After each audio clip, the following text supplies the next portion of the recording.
When I joined GoBundance, I guess 4 years ago now, having kind of been in traditional W-2 position world, my head kind of exploded at all the different ways people were making money, all the different things they were doing, ways that they were living their life other than just, I guess, the traditional, like, go to work, earn a good living, put your money in index funds and pay off debt kind of thing. You're asking yourself, why am I doing this? Smart people would know how to use all these different tools. They start with something small. You'll never get your entire organization if you don't pull off operations. Don't give up. It can be as small as that. I think you guys are going to have a blast today. What is going on, everybody? Welcome to the Delegate That podcast, where we discuss the art and science of delegation, business management, and leadership. I am stoked to have on the show today Adam Broussard. Adam, if you can, go ahead and introduce yourself and tell us about what you do for a living. Thanks for having me, Adam. Glad to be here. I am a pediatric anesthesiologist in New Orleans, and I own a painting franchise. I've been an anesthesiologist for, I guess, 11 years now, and we launched the painting company last September. So still kind of new to the business ownership and business experience, because I've always been a W-2 employee physician. So been building that with my team. We've had our moments of trials and tribulations and bad hires and good hires, and trying to figure it all out along the way. Yeah, no kidding. Yeah. So anesthesiologist to painting company, how did that kind of work out? When I joined GoBundance, I guess 4 years ago now, having kind of been in traditional W-2 position world, my head kind of exploded at all the different ways people were making money, all the different things they were doing, ways that they were living their life other than just, I guess, the traditional, like, go to work, earn a good living, put your money in index funds and pay off debt kind of thing. Initially started kind of one of the things that piqued my interest was business. That some of the guys were doing, buying businesses and whatnot. So I started kind of looking into that. I already had one short-term rental, ended up buying another.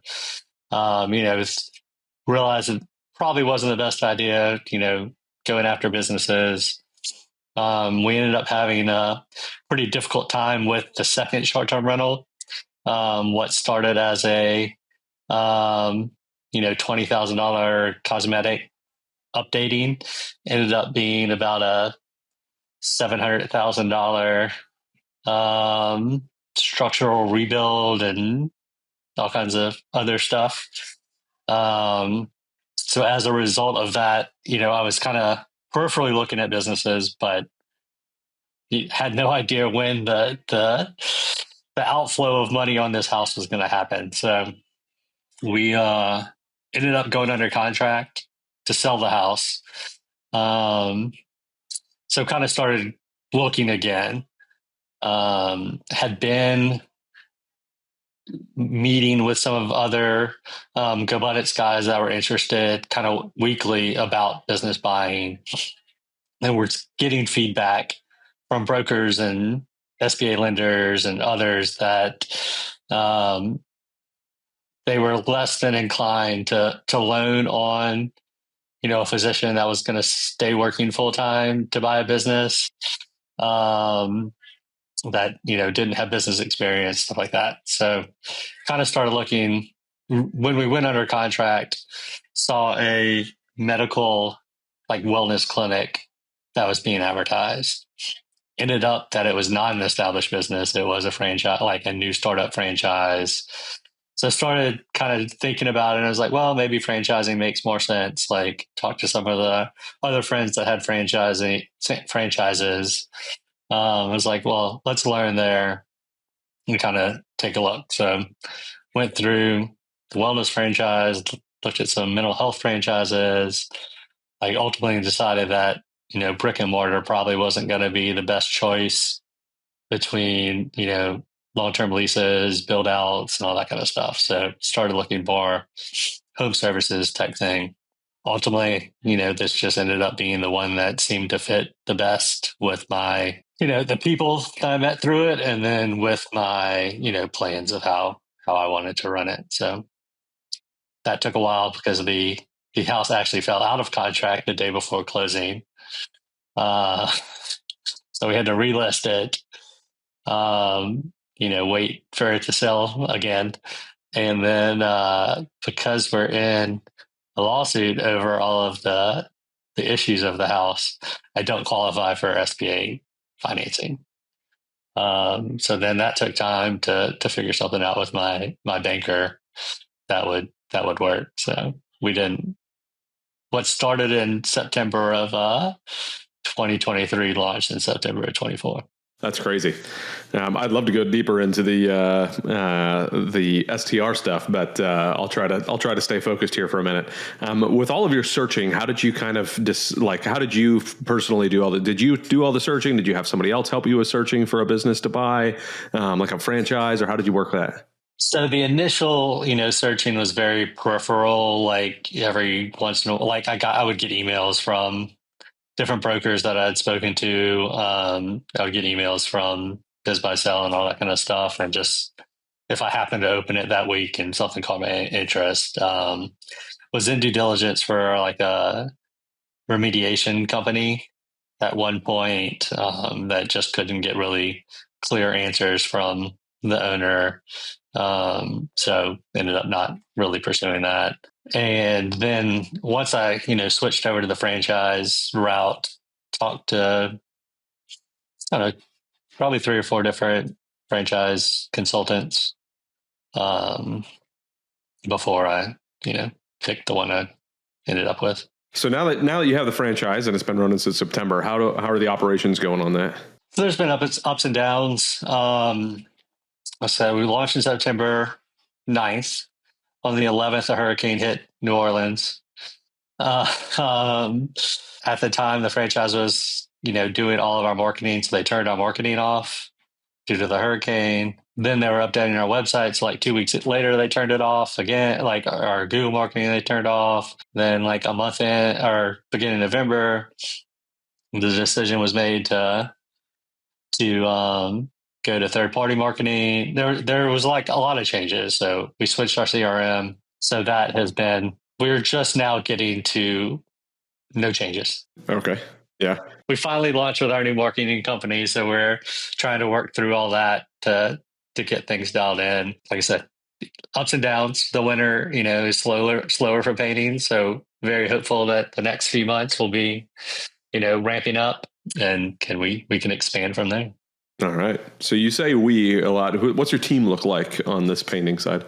So currently have a operations manager that I hired through SODIF, which is Special Operators like Transition Foundation Foundation, I guess.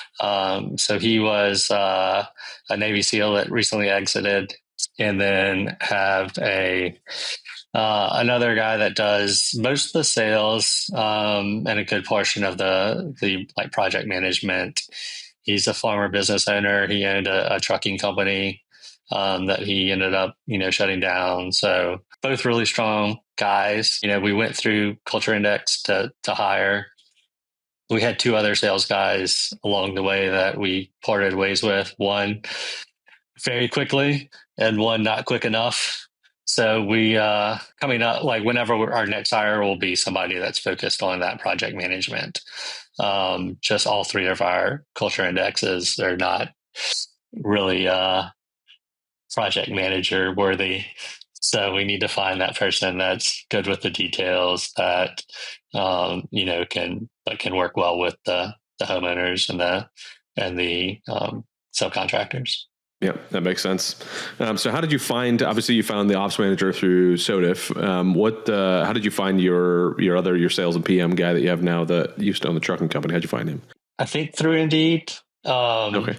I don't remember if it was Indeed or ZipRecruiter, but we had used one of the like talent company, like the ones that disperse it through all the different sites. So I'm not sure where he exactly came from. But he's been a good hire thus far. He's been a really good hire, and he's a recovering engineer. So he's got background of, some of the commercial construction stuff. So he speaks GC and can talk to, the guys running the commercial stuff. So he's been very interested in that side and been doing a lot of bids on that. So hopefully soon some of that will come to fruition. And then I recently got my general contractor's license just to make sure we're covered with everything that we do and see where we can take it from there too. So what do you do then inside the painting business? Because my operations guy, doesn't have a ton of business experience. I don't have a ton of business experience. We're learning a lot together. We have lots of calls with, our marketing company, making those decisions, deciding what marketing to do. We have joined another painting specific coaching program. So a lot of that stuff and going, the financial stuff, any big decisions, we, either I make or we make together, trying to get as much possible. As long as the hospital doesn't hear, I normally have my, laptop open in my office. So when in between cases and whenever I'm, checking through stuff, and with, the anesthesia stuff on my desktop. So you're doing most of the on the business stuff, and you have your other two folks doing most of the in the business stuff, of course. So do you contract out the actual painting, or do you have a team that you specifically use for that? No, we do contract it out. We've got two bigger subcontractors that do majority of it. Mm-hmm. I think we need to work on getting more. As we get busier the next few weeks, hopefully. So I think we're getting them pretty close to their limits. So before we started this recording, you told me that you were still kind of working on the delegation side of the house. But what you've just told me already is that you have somebody else that does all the sales. You have somebody else that's doing the project management, even though you're going to find somebody specifically for that. You have somebody that runs the ops for you, and you have contractors that you've delegated to actually do the painting. Yeah. So what part are you struggling on with the delegation? Because it seems you're doing a pretty decent job with that. Yeah, no, I definitely. I think some of it is you need to further, like I said, get a project manager to delegate that off of the sales guys so that he can sell more efficiently. And then someone that is more efficient at the project management can do that. Between my operations guy and myself, a lot of the administrative stuff, like transferring numbers of how many leads we got or how many, the conversions and stuff, we probably need someone that can do that rather than him doing that, taking, hours to do that. Yeah. We, once again, delegated out our third party call center. We have a marketing agency. I'm not sure, the conversation this morning has it been about taking the call center back. It's just not converting from leads to estimates as well as we could probably do it. But then that, takes time from other stuff, or get a call in the middle of doing an estimate and stuff like that. So trying to balance those type of things. Like I said, we're in the quote unquote learning stage apparently of Google. So that has been, we haven't gotten a ton of estimates for what we're spending on it. So trying to coach our agency to make adjustments based on, the past 6 months, has been trying. Yeah. It's exhausting sometimes when you're going through that process. But I mean, sometimes the delegation side of the house comes with its own hiccups, and you found that with the third party call center. And then you realize, okay, well, that's not who I want to delegate this to. Maybe I need to delegate this to somebody else. Maybe I need to hire a different team member to pull this off. So as you're kind of projecting into the future, besides the project manager, who do you think your next hire would be, and what tasks would they be doing? Hopefully it'll be project manager, then another salesperson, then another project manager. At that point, we would probably have need to bring like some type of administrative person in-house to do the answering the calls, selecting who does what call. Right now, so I own territories in New Orleans, the North Shore of Lake Pontchartrain, and Baton Rouge. So we haven't launched the Baton Rouge location yet. We need to, stabilize and ensure profitability here first. So we're trying to kind of figure out, we'll probably have to have another hybrid position like we currently do with our sales guide to start in Baton Rouge before we can split it out to sales and project management. So we'll kind of see from there. My current sales guy is interested in moving in between New Orleans and Baton Rouge. So that may be a transition step that he'll do, calls in Baton Rouge Monday, Tuesday, and calls in New Orleans Thursday, Friday or something, and try to kind of build stuff up a little organically before we start pouring money into advertising and stuff like that. Okay, that makes sense. And now when it comes to, I know you mentioned VAs, you haven't gotten any VAs or anything like that yet, but you talked about a couple things that almost sound like a good fit for the VA, managing some of the CRM stuff, managing some of the data that comes through. What are your thoughts on finding somebody for those types of tasks? So definitely have thought about it, have actually created job descriptions and whatnot for it. Trying to balance the expense versus leveraging somebody else to do it and hopefully increase revenue. Mm-hmm. Right now, we're just not getting a ton of leads. So it's not freeing someone else to do more sales calls necessarily, isn't really producing more income quite yet. So we need to get the leads up before we move forward with something like that.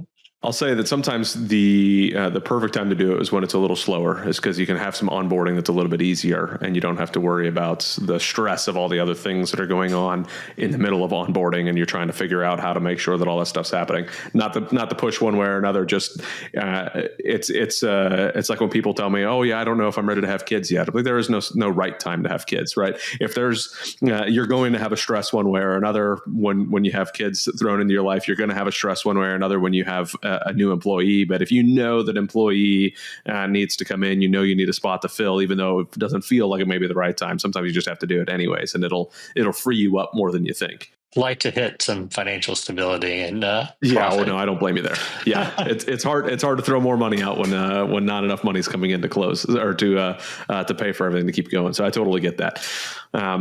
So what sort of lessons have you learned in delegation from your job as an anesthesiologist that you apply towards what you're doing in your business side? In general, physicians will both under and over delegate and be too trustworthy. I know personally, a lot of, even like passive investments and stuff like that I've made early on that have gone to nothing, is being too trustworthy with people, because the way it is in medicine, like, everyone you're working with is theoretically an expert in their field, that when I call, the cardiologist, to ask them a question, I trust that they know more about cardiology than I do, and they're going to give me the proper answer. Yeah. So I think, dealing with being too trustworthy in real estate and in business, has been issues. But also, perfectionism is, if I do something wrong in my, day job, a patient dies. Mm-hmm. So, wanting everything to be perfect is also difficult to delegate some things. I think in the beginning of the time, I may have over delegated and kind of was too trustworthy, even, within the business. Like I mentioned earlier, we fired one person really quickly and the other one not quick enough. Once we got access to some emails and whatnot, I think he was stealing from us and, looking for other jobs and spending on things that shouldn't have been spent on and stuff like that. So keeping a closer eye on those things, I guess trust but verify a lot of things is where we have learned over the past 6 months. Yeah, I think that's one of the most difficult parts about delegation. I have a tendency to do this. Something very similar is like, okay, well, I know that person's got it. I hired him for that reason. I'm done. I don't look at it anymore. But then it sometimes comes back to bite me in the butt for not looking at it anymore. I mean, I look at somebody like a physician, like a doctor, and from a layman's perspective, from the patient's perspective, it appears that the doctor has delegated almost everything out, other than the actual diagnosis, sitting in front of the person to ask a few special questions, then step out. Does that kind of how it feels like for you on the doctor side of the house? Is that kind of, you've delegated the nurse to take all the vitals and do all the different things. And especially like when you get into specialties, right? Anesthesiologist, everything other than your exact thing, doing the calculations you need for the body weight and the age and all the stuff to get the correct, dosage for the anesthesiologist, like almost everything is delegated for you. Does that seem to make it more difficult for you mentally on the outside? Or has it made it easier for you to kind of go, you know what, I understand now that all of these team members need to be where they need to be so that I could focus on what I need to focus on? I'm involved in the bigger parts of the surgeries for the most part. Other anesthesiologists are in the room 100% of the time. They have one patient.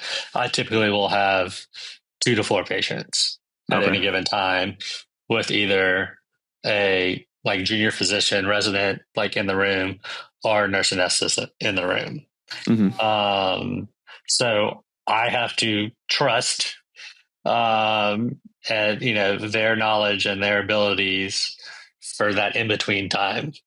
While I'm in other rooms starting other cases or seeing other patients or doing stuff in the recovery room or whatever. However, I always have the vital signs and the whatever patients that I'm overseeing up on my computer so that I can see if I need to just casually walk over there and pretend like I just happened to walk in. Yeah. So, I think that has honestly been a difficult thing with the business is, I have up to the minute data at all times on my patients, and you don't have that in small business. When I give a medication to go to sleep, the patient goes to sleep. When we do a job and then have to hunt people down for a couple of weeks for them to pay us for it, or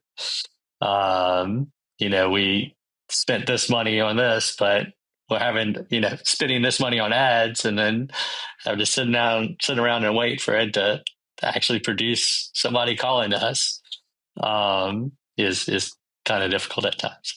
Yeah, for sure. However, if you, I'm assuming, but part of my assumption, have you heard of EOS before? Yes.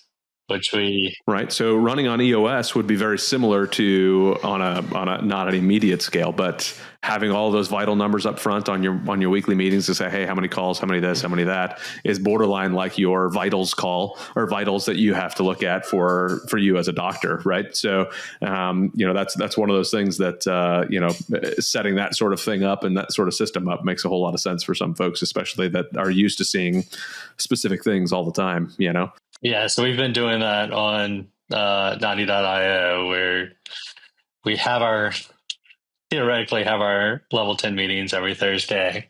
With my schedule, like I'll be able to make the next 2, but I haven't made the last 3. So just like we set it on a day, but then my schedule is so different, like every week. So I think a lot of times the 2 of them will do it over the phone or something gets scheduled during it and it has to move around, and we need to work on that. So you mentioned your CRM, you switched over to a new CRM. What CRM are you using now? Well, we were supposed to. Oh, okay. We got halfway through switching over, and they changed their mind and we weren't switching over. Lovely. They being the franchise owner. Okay. So we're on House Call Pro. We were switching to Service Titan, and we unswitched. We're still somehow getting charged money from Service Titan. Ooh, lovely. Oh, that's a pain. Oy. So they keep getting it fixed, but and then we recently started using Monday.com, which we need to use a little bit more. But So I'd say that sometimes, like with that, getting somebody on like Fiverr to help create all your stuff on Monday.com, have conversations with them and understand what it is. Is that something that you're looking at doing, or are you building that all out yourself on the Monday.com? Yeah, no, me and ChatGPT worked on that the other day. So Nice. We just need to get someone to do that. I was even looking at like how to set it up to do our level 10 on it. And so that it automatically brought the to-dos and stuff into Monday.com and assigned it. So it's on the list. Yeah, we had to do the same thing in one of my other companies. We did it through ClickUp. We do all of our L10s on ClickUp just to knock it all out.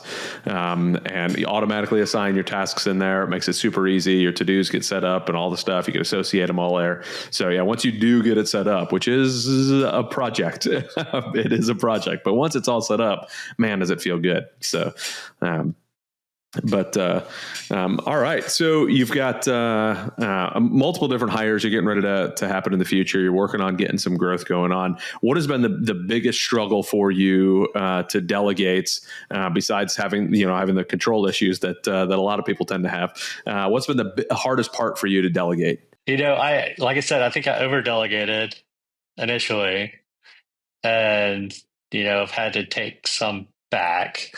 Or just be more cognizant, I guess, maybe not take it back. Yeah. So I probably need to, I was probably the opposite way. Yeah, no, that's good to hear.